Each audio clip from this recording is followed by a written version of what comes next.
So, Chris, I write local property market research for clients, and I know you do as well. What lessons have you learned? What advice would you give to anyone doing it?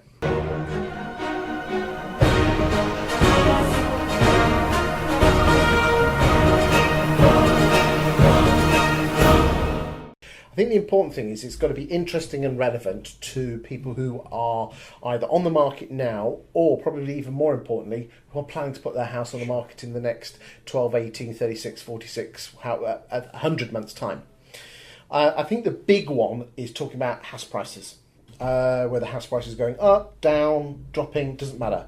Big lesson learnt, and I don't know if you find the same, David, is if you just regurgitate numbers, this is what's happened to property prices, it's boring. Yeah. So what I like to do is I like to find out what's happened to property prices in the locality and then compare that either geographically against the next door neighbour or compare it time-wise to a different time. So do you think it's always got to be good news?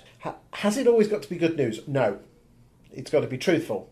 Okay. So there's always a twist or an angle, and I know it's that in a nasty way, but if property prices are dropping quicker in your locality compared to everywhere else, there's an opportunity there for people to buy a bargain. So you could, the words that go saying, yes, property prices have dropped by 5%, however, that means that anecdotal evidence shows in previous slumps that means that property prices will come back even quicker. Sure. Because I guess there's always opportunities in the market as long as you're working with a local market expert who knows which way the tide's going. I think the magic thing is tell the truth, tell people what's happening, there's no hiding from the truth, and people will respect you for it. Yeah, I couldn't agree more.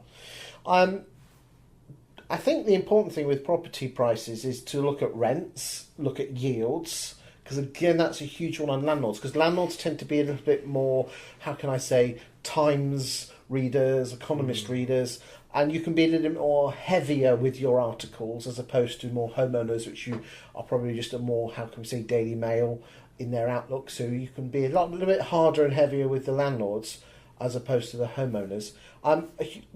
One big website which a lot of people I know use is Zoopla. And if you go to the house prices section, you can type in your locality and it gives you shed loads of numbers. What the average price is, what they think it is now, the average price paid, the number of houses sold.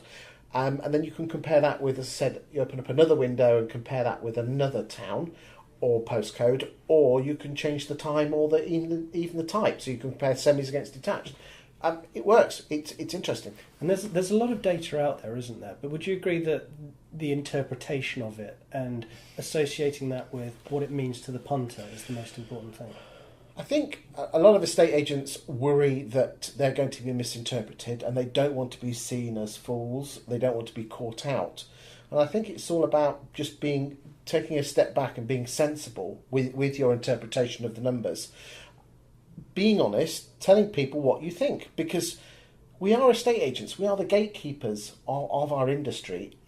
If anyone should know what's happening, it's as estate agents. Absolutely. So give people suggestions, and if you say property prices are down and one of the reasons could be this, then you're covering yourself, aren't you? Because it could be another reason, but that's just your interpretation. Sure. And right now, sales levels are low, aren't they? I mean, there's no point in pretending otherwise. There's no point in trying to shine anything up or roll it in glitter. The deal is that the market is the market. You can't fool the market, but there's still people that want to sell, and they're going to go to the agent who they believe is the best agent, the one who's the most knowledgeable.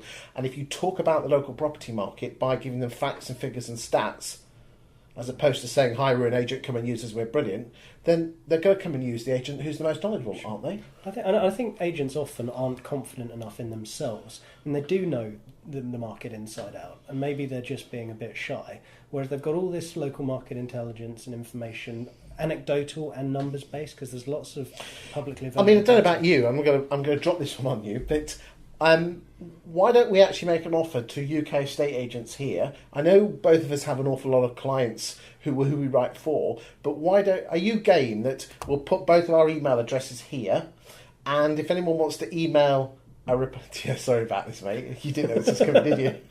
It depends what comes next, really.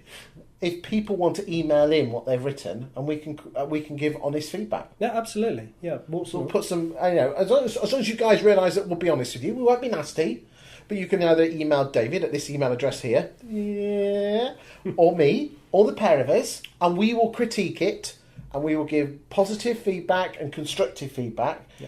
And will you charge for that? No, absolutely not. No.